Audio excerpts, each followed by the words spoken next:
Assalamualaikum warahmatullahi wabarakatuh. Perkenalkan, nama saya Bibit Nurwidati. Saya perwakilan dari kelompok 1. Kami akan menjelaskan tentang surat resmi pribadi. Sebelumnya, saya akan memperkenalkan anggota kelompok saya. Yang pertama, Ade Rama Pangestu. Yang kedua, Dea Wiranti. Yang ketiga, Siti Halimah. Yang keempat, Sifa Salsabila. Dan yang terakhir, Suryo Maulana. Langsung saja pada pembahasan yang pertama, pengertian surat resmi pribadi. Surat resmi pribadi adalah surat yang dikirimkan dari seseorang kepada lembaga atau dari lembaga kepada seseorang yang sifatnya resmi, dengan tujuan dan maksud tertentu. Ada beberapa macam surat yang akan kita bahas nanti. Yang pertama, surat panggilan tes. Yang kedua, surat lamaran kerja. Yang ketiga, surat referensi pribadi. Yang keempat, surat panggilan wawancara. Yang kelima, surat peringatan. Dan yang terakhir, surat pengunduran diri. Langsung saja pada pembahasan yang pertama, surat panggilan tes. Surat panggilan tes adalah surat yang dikirimkan oleh perusahaan atau lembaga kepada seorang pelamar sebagai informasi lanjutan bahwa pelamar tersebut berhak untuk mengikuti tahapan tes yang sedang berlangsung. Yang perlu diingat, surat ini akan diterbitkan oleh perusahaan atau lembaga setelah pelamar melamarkan dirinya kepada perusahaan tersebut. Format penulisan surat panggilan tes ini sama seperti surat resmi yang lainnya. Terdapat kop surat, tanggal, bulan, dan tahun, nomor surat, perihal, dan yang lainnya. Mari kita bahas satu persatu. Yang pertama, kop surat. Kop surat adalah bagian teratas dari surat yang memberikan kita informasi tentang nama perusahaan, alamat perusahaan atau lembaga, nomor telepon, nomor fax, email, dan logo perusahaan atau lembaga. Biasanya, di bawah kop surat ini terdapat garis horizontal yang akan memisahkan antara kepala surat dengan bagian-bagian yang lain. Tanggal, bulan, dan tahun surat. Tujuannya untuk memberikan informasi kepada pembaca kapan pembuatan surat tersebut. Yang ketiga, ada nomor surat. Biasanya meliputi urutan nomor surat, kode surat, tanggal, bulan, dan tahun penulisan surat, yang berfungsi untuk memudahkan kita untuk mengatur surat tersebut, mengetahui jumlah surat yang diterima dan yang dikeluarkan oleh lembaga tersebut, memudahkan pengklasifikasian berdasarkan isinya, dan yang terakhir, penunjukan secara akurat sumber dalam hubungan surat menyurat. Yang keempat ada lampiran. Lampiran menginformasikan kepada kita bahwa ada dokumen yang menyertakan surat tersebut. Jika ada lampiran, maka akan ditulis jumlah lampirannya, dan jika tidak ada, bisa dikosongkan. Yang kelima, ada hal. Ini memberikan petunjuk kepada pembaca isi pokok dari surat tersebut. Yang keenam, alamat dalam. Alamat terbagi menjadi dua, ada alamat luar dan alamat dalam. Alamat luar ditulis di sampul surat dan alamat dalam tertera di dalam surat. Ada beberapa hal yang perlu diperhatikan dalam mengisi alamat dalam ini, sebagai berikut. Penggunaan kata yang terhormat dapat digantikan dengan singkatan YTH. Yang kedua, menggunakan kata ibu, bapak, atau saudara karena ini ditunjukkan untuk individu, dan selalu diikuti dengan huruf kapital. Di setiap baris, alamat dalam ini tidak diakhiri dengan titik. Menulis alamat yang dituju itu lebih bagus, namun karena instansi juga mengirimkan banyak kepada para individu, maka dapat disingkat dengan kata di tempat. Yang ketujuh, ada salam pembuka. Salam pembuka berfungsi sebagai sapaan di dalam surat. Salam pembuka ini diawali dengan huruf kapital dan diakhiri dengan tanda koma. Yang kedelapan, ada alenia pembuka. Alenia pembuka berfungsi sebagai pengantar kepada alenia pengisi. Yang kedelapan, ada isi surat. Isi surat ini merupakan pokok dari informasi yang ingin disampaikan dari pengirim kepada penerima. Biasanya, dalam surat panggilan tes ini akan tertera tempat dan waktu pelaksanaan tes tersebut. Yang ke-10, alenia penutup. Alenia penutup berfungsi untuk mengucapkan rasa terima kasih dan harapan penulis kepada pembaca. Yang ke-11, salam penutup. Salam penutup merupakan penutup surat yang biasanya menggunakan kata hormat saya, hormat kami, atau wassalamualaikum. Penulisannya sama seperti salam pembuka, diawali dengan huruf kapital dan diakhiri dengan tanda koma. Yang ke-12, tanda tangan penanggung jawab surat. Yang ke-13, nama penanggung jawab surat. Yang ke-14, jabatan penanggung jawab surat. Yang ke-5, tembusan. Tembusan ini merupakan bagian surat yang menunjukkan pihak berhak mendapatkan surat tersebut. Dan yang terakhir, inisial. Inisial disebut juga dengan sandi, yaitu kode pengenal yang berupa singkatan nama pengonsep dan singkatan nama pengetik surat yang berguna untuk mengetahui siapa penulis dan pengonsep surat tersebut, yang apabila terjadi kesalahan di dalam suratnya dapat dihubungi dengan mudah. Nama pengonsep disingkat dengan huruf kapital dan namanya ditulis dengan huruf biasa.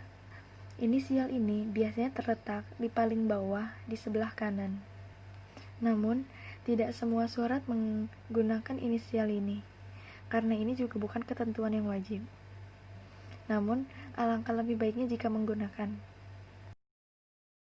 Manfaat dari surat panggilan tes ini adalah memberikan informasi kepada pelamar untuk dapat memenuhi panggilan tes tersebut sebagai langkah lanjutan dari lamaran yang telah diajukan kepada perusahaan atau lembaga.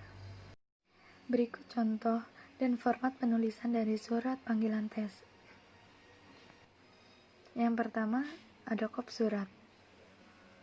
Yang kedua, ada tanggal, bulan, dan tahun penulisan.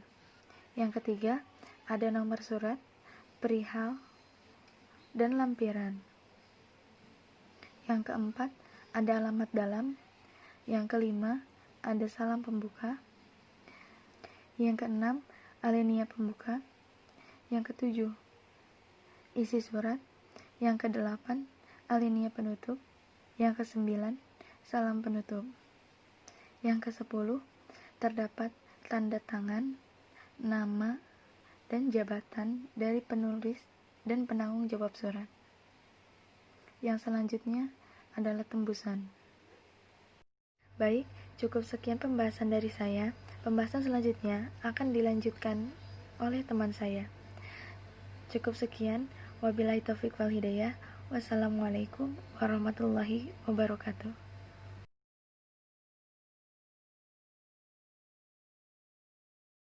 Bismillahirrahmanirrahim. Assalamualaikum warahmatullahi wabarakatuh. Perkenalkan, nama saya Ade Rama Pangestu dari kelas 3D. Kali ini saya akan menjelaskan tentang surat lamaran kerja. Baik, yang pertama yaitu pengertian surat lamaran kerja. Surat lamaran kerja merupakan suatu surat dari seseorang yang membutuhkan pekerjaan kepada orang atau pejabat yang bisa memberikan pekerjaan atau jabatan. Melalui surat lamaran ini, pelamar meminta supaya ia diberi pekerjaan. Kemudian selanjutnya yaitu fungsi surat lamaran kerja. Fungsinya yang pertama yaitu sebagai tanda tertulis atau resmi pengajuan permohonan pekerjaan. Yang kedua, sebagai alat komunikasi. Yang ketiga, sebagai bahan pertimbangan. Selanjutnya yaitu cara membuat surat lamaran pekerja. 1. Gunakan bahasa yang baik dan benar. Yang kedua, tulislah kalimat yang singkat, padat, dan jelas. Yang ketiga, perhatikan kebersihan suatu surat lamaran pekerja. Yang keempat, isi secara jelas data diri dan suatu informasi tentang diri Anda. Yang kelima, jika Anda mempunyai sertifikat pendukung yang bisa menambah nilai plus untuk diri Anda, jangan ragu untuk dapat melampirkannya. Selanjutnya yaitu ciri-ciri surat lamaran kerja. Yang pertama, tempat dan tanggal. Yang kedua, lampiran dan perihal. Yang ketiga, alamat surat. Yang keempat, salam pembuka. Yang kelima, alinea pembuka. Yang keenam, isi, mencakup identitas, maksud tujuan, dan menyatakan lampirannya. Yang ketujuh, penutup. Dan yang ke-8, tanda tangan dan nama terang. Kemudian selanjutnya yaitu struktur surat lamaran kerja. Sistematika surat lamaran pekerjaan sebagai berikut. Yang pertama, tempat, dan tanggal pembuatan surat. Yang kedua, lampiran.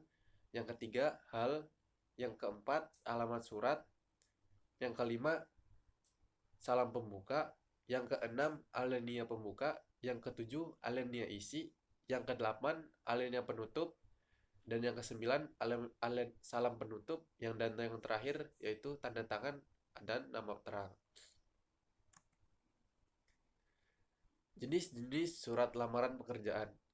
Menurut jenis pembuatannya, surat lamaran pekerjaan terbagi menjadi dua, yaitu sebagai berikut. Yang pertama, surat lamaran pekerjaan ini digunakan dengan riwayat hidup atau kurikulum vitae.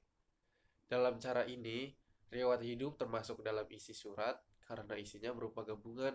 Cara ini juga disebut model gabungan. Yang kedua, surat lamaran yang dipisahkan dari sebuah riwayat hidup. Dalam cara ini, riwayat hidup merupakan suatu lampiran dan cara ini disebut model terpisah. Dalam suatu praktek pemakaian yang banyak dipakai adalah model terpisah. Walaupun dalam pembuatannya memerlukan 2 kali kerja, dan model ini lebih digemari oleh para pencari pekerjaan karena suratnya tidak terlalu panjang. Selanjutnya yaitu sumber-sumber lamaran pekerjaan. Yang pertama, sumber lowongan pekerjaan tanpa suatu sumber tertentu. Yang kedua, sumber lowongan pekerjaan dari suatu media tertentu. Yang ketiga, sumber lowongan pekerjaan dari suatu referensi tidak tertentu. Selanjutnya, unsur-unsur surat lamaran pekerjaan. Surat lamaran yang baik sekurang-kurangnya mempunyai ciri-ciri sebagai berikut. Yang pertama, mempunyai suatu bentuk yang menarik. Yang kedua, mempunyai suatu bahasa yang menarik. Yang ketiga, menggambarkan suatu kemampuan pelamar. Yang keempat, tepat pada suatu sasaran. Dan dalam surat lamaran pekerjaan terdapat unsur-unsur surat yakni sebagai berikut. Yang pertama, kepala surat atau kop surat. Yang kedua, tempat dan tanggal penulisan surat. Yang ketiga, salam pembuka. Yang keempat, pembuka surat. Yang kelima, tujuan surat lamaran pekerja. Yang keenam, lampiran persyaratan yang ditentukan. Yang ketujuh, penutup surat. Dan yang kedelapan yaitu tanda tangan dan nama jelas pelamar. Kemudian selanjutnya yaitu hal-hal yang harus dicantumkan surat lamaran pekerja. Hal-hal yang harus dicantumkan dalam surat lamaran pekerjaan agar tercapai tujuan pembuatannya di antara lain ialah: yang pertama, menyebutkan suatu sumber lamaran. Yang kedua, identifikasi diri yang lengkap dari pelamar.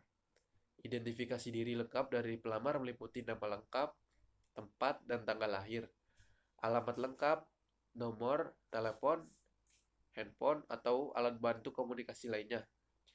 Identifikasi diri dari pelamar juga harus memudahkan pihak perusahaan untuk menghubungi pelamar. Yang ketiga, posisi yang dikehendaki. Yang keempat, riwayat pendidikan. Yang kelima, riwayat pekerjaan atau bila ada. Yang keenam, kemampuan lain yang dimiliki. Dan yang ketujuh, surat referensi bila ada dan pelamar memandang pihak pemberi referensi mempunyai pengaruh terhadap pengambilan keputusan. Selanjutnya yaitu hal-hal yang harus diperhatikan surat lamaran pekerjaan. Ada beberapa hal yang harus diperhatikan dalam pembuatan surat lamaran, yakni sebagai berikut. Yang pertama, surat lamaran ditulis tangan di atas kertas yang bergaris ukuran folio. Tulisan harus jelas, bersih, dan tidak ada coretan satupun. Surat lamaran pun dapat dibuat menggunakan suatu mesin tik atau komputer. Yang kedua, pelamar harus menyebutkan dirinya bukan dengan kata ganti kami, melainkan saya. Pelamar juga harus menyebut pimpinan instansi dengan bapak atau ibu jika ada jelas pemimpinnya. Apabila masih belum jelas, dapat langsung menyebutkan suatu jabatannya.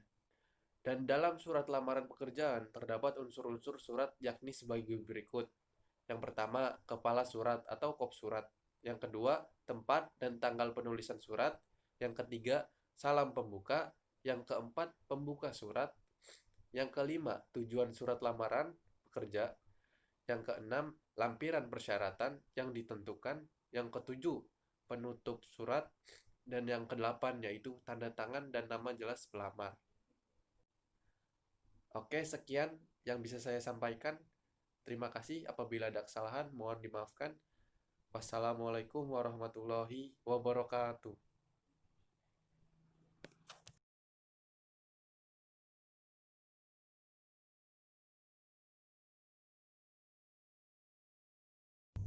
Assalamualaikum warahmatullahi wabarakatuh. Perkenalkan, nama saya Surya Maulana Muhammad dari kelas 3D. Baik, pada kesempatan kali ini saya akan mempresentasikan materi tentang surat referensi pribadi. Baik, mari kita mulai saja.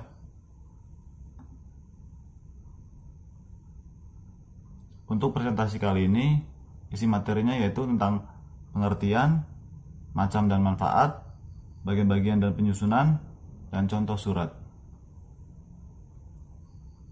Untuk yang pertama yaitu pengertian.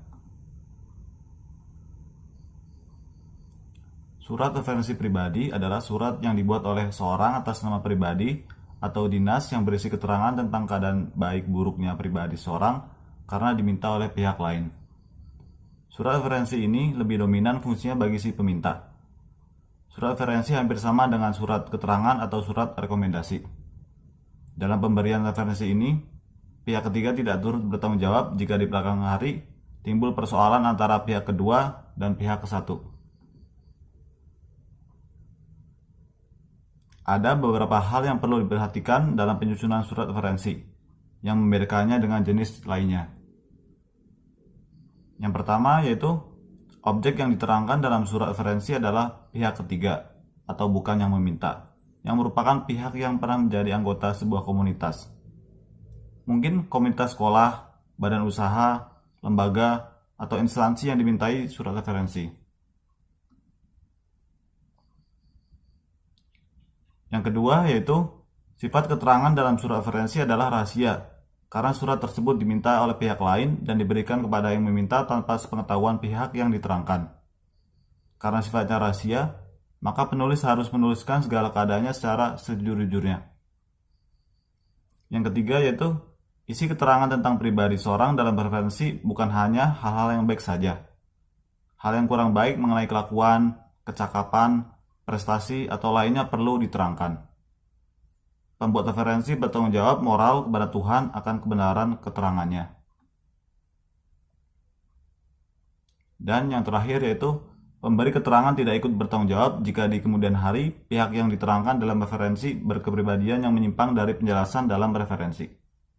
perlu diketahui bahwa sifat dan kepribadian seorang dapat dipengaruhi oleh keadaan dan dapat berubah-ubah sewaktu-waktu. Yang kedua yaitu macam dan manfaat surat referensi pribadi. Macam-macam surat referensi pribadi. Yang pertama yaitu ada surat referensi kerja. Surat rekomendasi kerja atau yang biasa dikenal dengan surat referensi kerja adalah sebuah surat yang dikeluarkan oleh perusahaan untuk menerangkan mengenai perilaku, jabatan, dan kinerja seorang karyawan dalam jangka waktu tertentu. Surat referensi kerja bisa digunakan sebagai bahan pertimbangan perusahaan kepada pelamar untuk melamar pekerjaan baru. Surat referensi kerja menjelaskan tentang status pelamar tersebut, misalnya masih karyawan kontrak atau sudah menjadi karyawan tetap. Yang kedua yaitu ada surat referensi niaga atau dagang. Surat referensi niaga adalah surat yang dibuat oleh pihak badan usaha, toko, atau lainnya yang berisi keterangan keadaan pihak yang pernah menjadi relasi dagangnya. Bagi pihak peminta, surat referensi berfungsi untuk mengetahui latar belakang kepribadian seorang berkenaan dengan kejujuran dalam usaha dagang ataupun niaga, sehingga dapat dipergunakan sebagai bahan pertimbangan untuk menentukan sejauh mana kerjasama dagang yang akan dilakukan.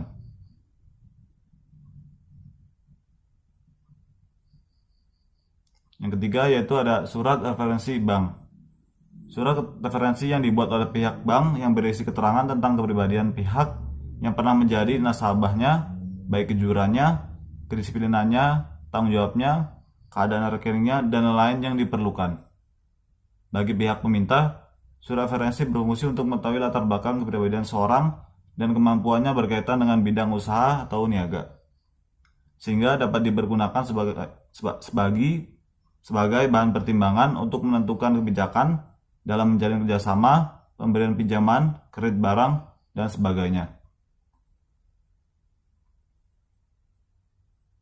Yang ketiga yaitu bagian-bagian dan penyusunan surat referensi pribadi.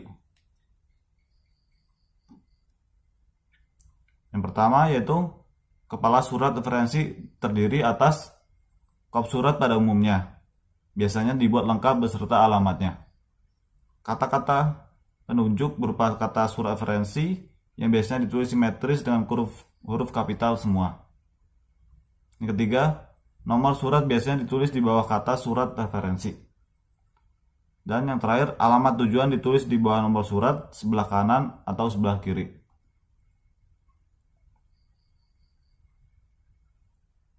Yang kedua yaitu tubuh atau isi surat referensi terdiri atas pendahuluan untuk menjawab surat permintaan referensi dan pernyataan kesungguhan pihak yang menerangkan.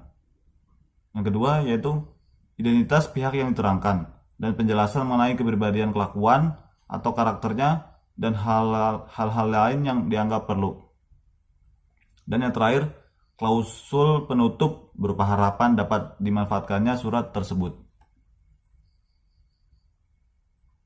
Yang ketiga, kaki surat referensi terdiri atas tempat dan tanggal dikeluarkannya surat dan identitas pembuat referensi berupa jabatan penanggung jawab, tanda tangan dan nama terang, NIP, nomor anggota atau jenisnya, dan cap stempel atau lembaga.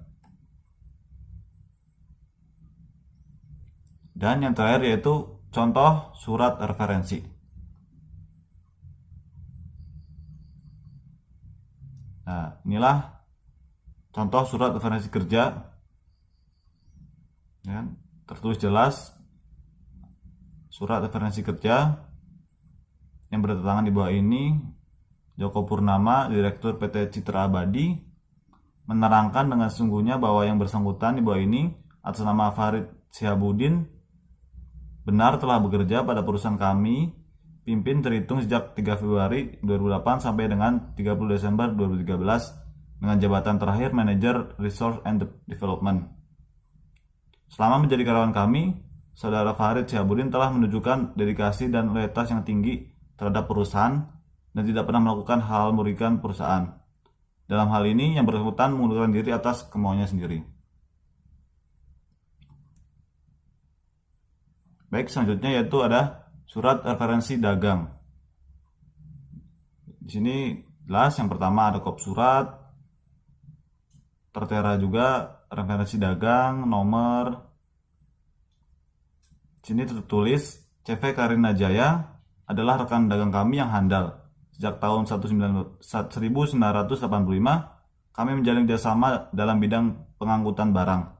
Sampai sekarang, CV Karina Jaya menunjukkan hubungan timbal balik yang baik dan lancar dalam penyelesaian keuangannya terhadap perusahaan kami. Ini ada penutup, lalu tanda tangan, dan tanggal surat. Dan yang terakhir yaitu ada contoh surat referensi bank. Ini jelas, yang pertama kop surat, nomor, lampiran, perihal, sifatnya rahasia, ada tanggalnya juga, alamat surat kepada siapa ditujukan, isi suratnya, dan penutupnya tertera.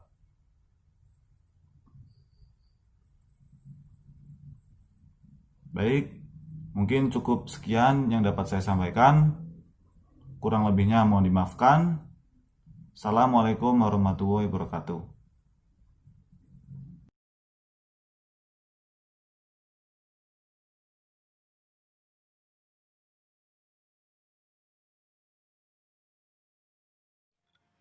Saya Dea Wiranti. Di sini saya akan mempresentasikan mengenai surat panggilan wawancara.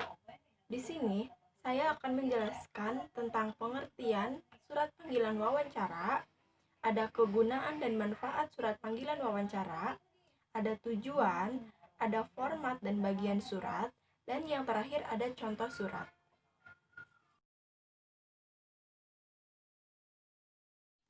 Pengertian surat panggilan wawancara. Surat panggilan wawancara adalah surat yang dibuat dan dikirimkan oleh perusahaan kepada seseorang pelamar kerja sebagai informasi bahwa pelamar tersebut diminta untuk memenuhi panggilan. Surat ini termasuk surat resmi yang digunakan oleh perusahaan untuk melakukan tes selanjutnya, yaitu panggilan interview atau panggilan wawancara kepada pelamar. Tahap wawancara ini biasanya diumumkan dengan dikirimnya surat panggilan wawancara oleh perusahaan kepada sang pelamar. Namun, ada pula yang mengumumkannya via telepon atau dan sebagainya. Kegunaan dan manfaat surat panggilan wawancara. Kegunaan surat panggilan wawancara yaitu surat panggilan merupakan salah satu jenis surat yang diperuntukkan untuk seseorang sebagai bentuk informasi bahwa orang yang bersangkutan dipanggil dan diharapkan untuk memenuhi panggilan tersebut. Adapun manfaatnya yaitu menjelaskan atau memberitahu bahwa yang bersangkutan mendapatkan kesempatan untuk menjalani tes wawancara di perusahaan tersebut.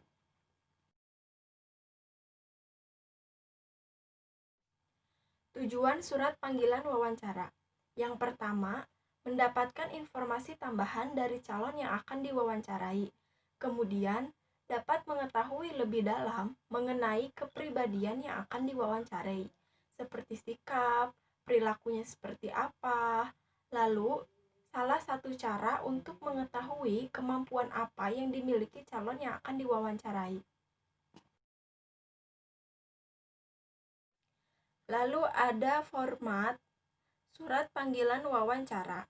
Yang pertama ada kop surat, berupa logo, nama, fax, email nama perusahaan, dan lain-lain. Yang kedua ada tanggal surat. Yang ketiga ada perihal, nomor surat. Yang keempat ada alamat. Alamat yang dimaksud adalah alamat yang ditunjukkan kepada calon yang akan diwawancarai. Lalu ada isi surat. Isi surat biasanya diawali dengan salam maupun pembuka yang lainnya. Di situ terdapat informasi kapan pelaksanaan tesnya akan berlangsung, seperti lokasi di mana wawancara akan dilaksanakan, dan apa maksud dari isi surat tersebut. Dan diakhiri oleh salam maupun penutup. Lalu ada tanda tangan. Berikut adalah contoh surat panggilan wawancara. Nah, pada perkembangan zaman sekarang ini, banyak sekali surat panggilan wawancara yang palsu, yang dapat menipu semua orang, banyak orang.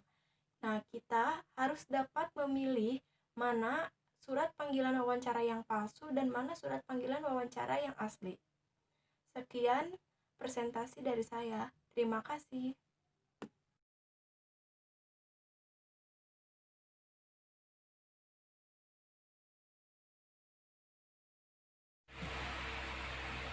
Assalamualaikum warahmatullahi wabarakatuh. Nama saya Siva Sasabila. Saya akan menjelaskan tentang surat peringatan. Yang pertama adalah definisi dari surat peringatan tersendiri adalah pemberitahuan formal yang dikeluarkan oleh seseorang yang berwenang terhadap tindakan individu yang dianggap tidak pantas, melanggar, atau negatif. Surat peringatan ini dianggap sebagai langkah awal untuk mengatasi konflik dan biasanya bila tidak diindahkan akan diikuti dengan tindak disipliner.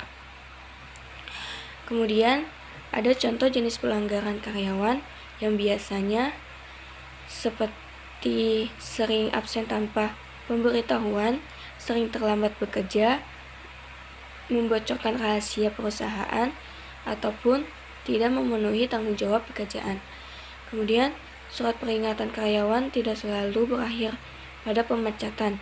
Surat ini juga bisa bersifat layaknya teguran yang membantu Anda memperbaiki diri dan perilaku dalam bekerja di masa depan. Kemudian adapun ketentuan dalam surat peringatan ini yang terdapat pada pasal 151 ayat 13 Undang-Undang Ketenagakerjaan tahun 2013 yang berbunyi dalam hal pekerja, buruh melakukan pelanggaran ketentuan yang diatur dalam perjanjian kerja, peraturan perusahaan atau perjanjian kerja bersama, pengusaha dapat melakukan pemutusan hubungan kerja setelah kepada pekerja atau buruh yang bersangkutan diberikan surat peringatan pertama, kedua, dan ketiga secara berurutan. Yang dimaksud secara berurutan itu bukan berarti setelah diberikan surat peringatan atau SP pertama akan langsung dikeluarkan surat kedua ataupun ketiga, tetapi ada waktu ketentuan dari masing-masing surat tersendiri. Oleh karena itu, SP untuk karyawan yang melakukan pelanggaran, mereka bisa memperbaiki diri terlebih dahulu dan tidak langsung menerima PHK begitu saja oleh perusahaan. Kemudian SP yang diberikan kepada karyawan bermasalah memiliki durasi selama 6 bulan. Jadi, dalam jangka waktu itu, perusahaan harus tetap mempertimbangkan kembali apakah karyawan yang bersangkutan sudah memperbaiki diri atau belum, apakah sudah bekerja sesuai dengan aturan yang berlaku di dalam perusahaan apa belum. Kemudian, proses percobaan dalam jangka waktu 6 bulan inilah yang dinamakan dengan SP1. Karyawan yang berhasil lolos dari masa percobaan 6 bulan ini akan terbebas dari segala bentuk SP yang diberikan kepadanya. Akan tetapi, jika pegawai melakukan pelanggaran yang sama atau berbeda di dalam jangka waktu itu, perusahaan diperbolehkan memberikan surat peringatan 2 atau surat peringatan ketiga. Kemudian, terdapat beberapa tahap dalam menulis surat peringatan atau SP. Yang pertama adalah tuliskan nama dan jabatan dari karyawan yang melakukan pelanggaran. Selanjutnya, jelaskan alasan dari pemberian surat tersebut. Contohnya, bisa karena keterlambatan yang berturut-turut tanpa alasan yang jelas. Dan yang terakhir, jelaskan pula tujuan dari pemberian surat agar karyawan tersebut tidak mengulangi kesalahannya kembali. Selanjutnya ada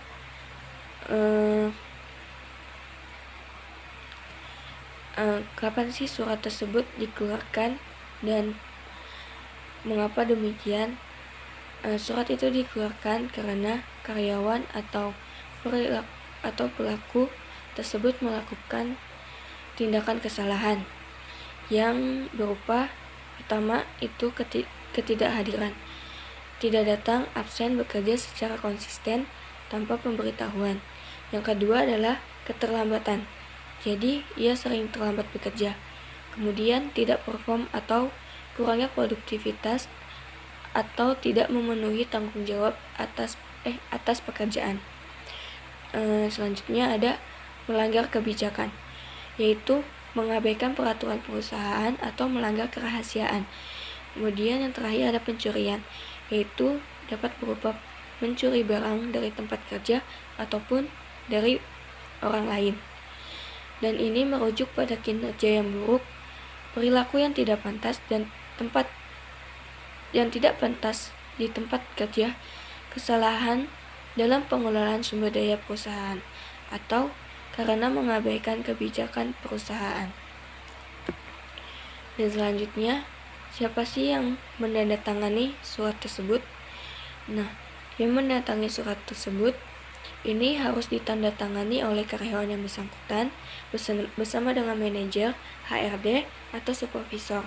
Akan tetapi tidak wajib bagi karyawan untuk menandatangani surat peringatan.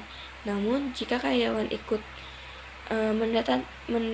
menandatangani, ia pun tidak harus menyetujui isi pemberitahuan dalam surat tersebut. Kemudian tingkatan surat perusahaan atau SP akan ditentukan bersama oleh atasan yang setingkat dengan manajer atau HRD, yaitu Human Resource Department, lalu disetujui oleh direksi. Kemudian ada pula format dari surat peringatan tersebut yang terbilang sederhana, singkat, dan to the point. Pada bagian isi harus dijelaskan nama dan jabatan karyawan yang melakukan pelanggaran. Kemudian berikan alasan pemberi surat peringatan karyawan serta tujuan dari pemberian surat peringatan tersebut. Kemudian pelanggaran yang menjadi dasar dari pemberian surat peringatan juga harus ditulis secara jelas untuk menghindari salah tafsir. Kemudian ada pula contoh-contoh selain surat teguran atau SP dari surat karyawan, yaitu ada juga surat teguran atau surat SP peringatan kepada PNS atau pegawai negeri sipil. Sebagai seorang PNS, maka wajib untuk mulai bekerja dari mulai hari Senin sampai hari Jumat, kecuali tanggal merah ataupun hari besar. Bukan tidak mungkin kalau atasan akan langsung memberikan surat peringatan 1 jika seorang PNS tidak menghadiri saat hari kerja secara berturut-turut tanpa keterangan ataupun melanggar peraturan pekerjaan. Kemudian ada pula surat peringatan untuk guru, yaitu tiap sekolah tentu mempunyai aturan-aturan tersendiri, baik itu untuk guru sekolah ataupun untuk para siswa. Bukan cuma siswa yang akan mendapatkan saksi, tetapi juga guru akan mendapatkan saksi bila tidak hadir dalam penjadwalan pengajaran tanpa keterangan. Kemudian ada juga surat teguran untuk kontraktor. Dan untuk melaksanakan pembangunan di berbagai sektor, maka pihak pemerintah biasanya akan mengerjakan tender proyek, dan kalau sudah menemukan kontraktor yang dapat mengerjakan pekerjaan tersebut, maka tentu saja akan disepakati waktu mengenai pekerjaan dari proyek tersebut. Dan bila terbukti proyek tersebut tidak bisa dilaksanakan dengan tepat waktu, maka mungkin saja pihak pemerintah akan memberikan surat peringatan. Kemudian yang terakhir ada surat panggilan peringatan karyawan. Sebagai seorang karyawan swasta akan mendapatkan gaji dari perusahaan, maka tentu Anda akan memiliki tanggung jawab terhadap perusahaan tersebut. Salah satu peraturan yang harus dipatuhi ialah perihal absensi setiap hari kerjanya.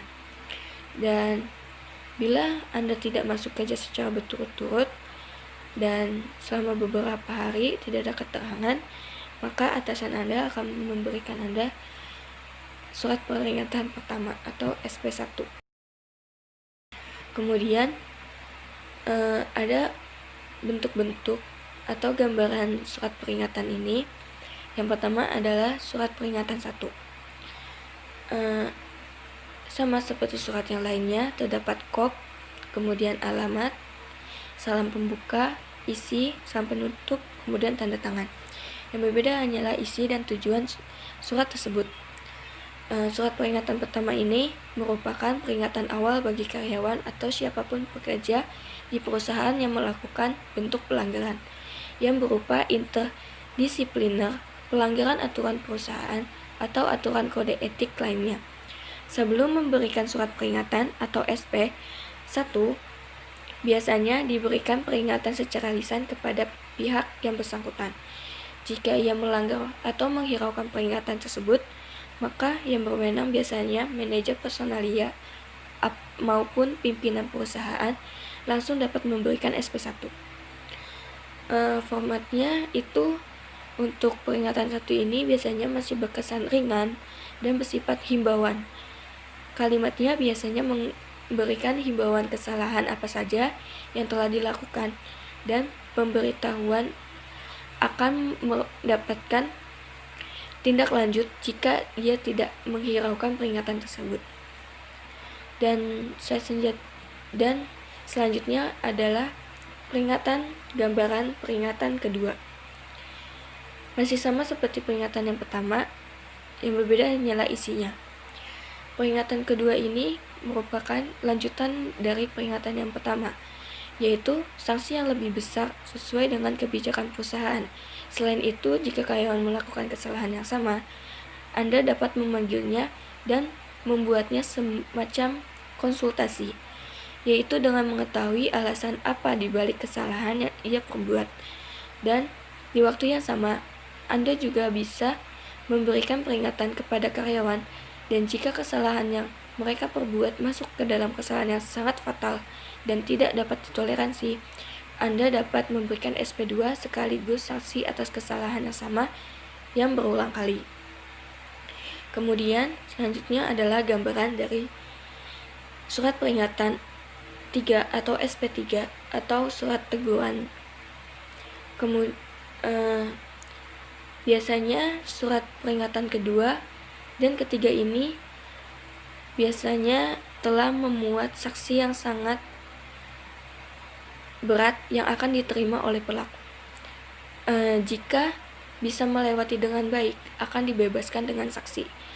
Namun, jika tetap dilakukan kesalahan, akan berlanjut pada SP3, yang pada akhirnya perusahaan dapat melakukan pemecatan atau PHK terhadap karyawan atau orang yang bersangkutan. Maka, patuhilah peraturan perusahaan tempat kerja Anda dan jagalah absensinya. Sekian dari saya. Wassalamualaikum warahmatullahi wabarakatuh.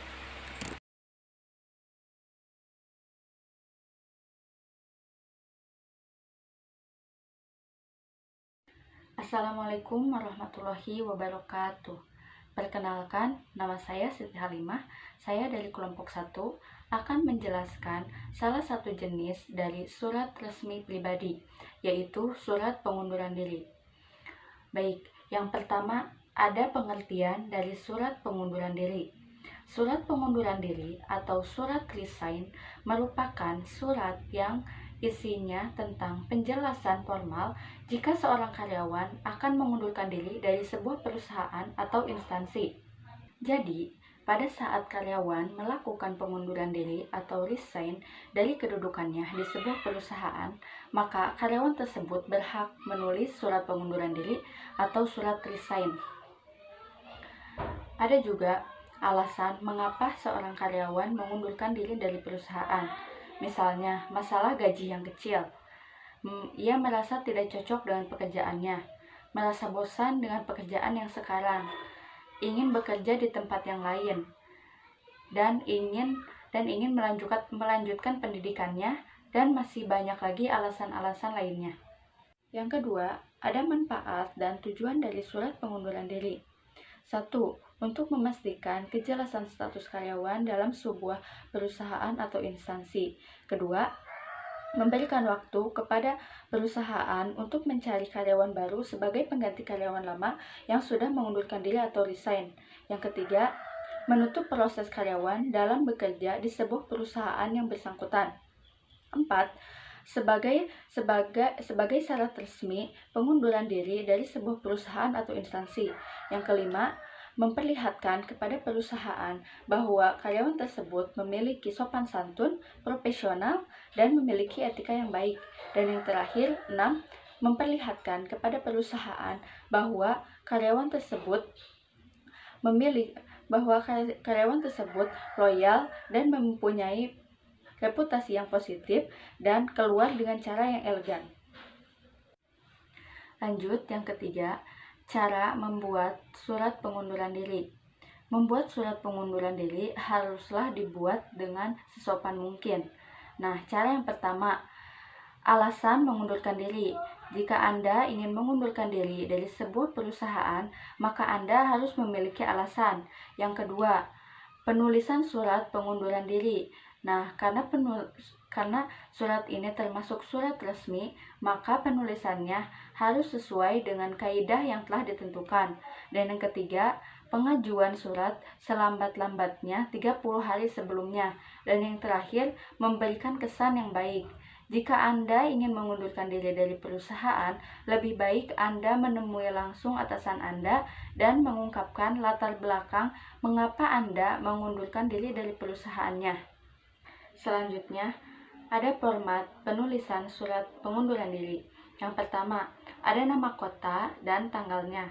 Yang kedua, nama dan alamat yang dituju. Yang ketiga, salam pembuka. Yang keempat, alasan pengunduran diri. Yang kelima, menulis tanggal mengundurkan diri. Yang keenam, ucapan terima kasih. Yang ketujuh, permohonan maaf. Yang kedelapan, salam penutup. Dan yang terakhir, nama dan tanda tangan. Oke, yang terakhir ada contoh dari surat pengunduran diri yang bisa Anda lihat dari slide PPT tersebut. Penjelasan dari contoh surat pengunduran diri. Bagian pertama ada nama kota dan alamat. Nama kota dan alamat biasanya diletakkan di pojok kanan atas. Nama kota, penulisannya harus diawali dengan huruf kapital. Pemisah nama kota dan alamat diberi tanda koma dan diakhiri tanpa menggunakan tanda titik. Bagian kedua ada nama dan alamat yang dituju. Surat pengunduran diri biasanya ditujukan kepada HRD atau kepada kepala perusahaan. Jika surat yang ditujukan kepada kepala perusahaan, maka harus dituliskan dengan benar dengan menyertakan gelarnya. Seperti dalam contoh surat pengunduran diri berikut. Dan selanjutnya ada salam pembuka. Seperti surat jenis lainnya, penulisan surat pengunduran diri ini juga harus disertai dengan salam pembuka atau sapaan. Dan yang selanjutnya ada isi dari surat pengunduran diri, yang mana paragraf pertama berisi alasan pengunduran diri dan tanggal mengundurkan diri. Paragraf kedua berisi ucapan terima kasih dan permohonan maaf. Meskipun Anda tidak merasa memiliki salah pada perusahaan, tetapi Anda harus tetap meminta maaf karena mungkin Anda memiliki kesalahan yang tidak diketahui. Yang selanjutnya ada salam penutup. Salam penutup yang digunakan sebaiknya sama dengan salam pembuka. Misalnya, Anda menggunakan Assalamualaikum, maka sebaiknya sapaannya juga demikian. Misalnya seperti dalam contoh berikut, salam pembukanya dengan hormat, maka salam penutupnya adalah hormat saya. Dan yang terakhir ada nama dan tanda tangan. Nama dan tanda tangan biasanya diletakkan di kanan bawah atau disesuaikan dengan tanggal pembuatan surat. Mungkin itu saja yang bisa saya sampaikan. Kurang dan lebihnya mohon dimaafkan. Wassalamualaikum warahmatullahi wabarakatuh.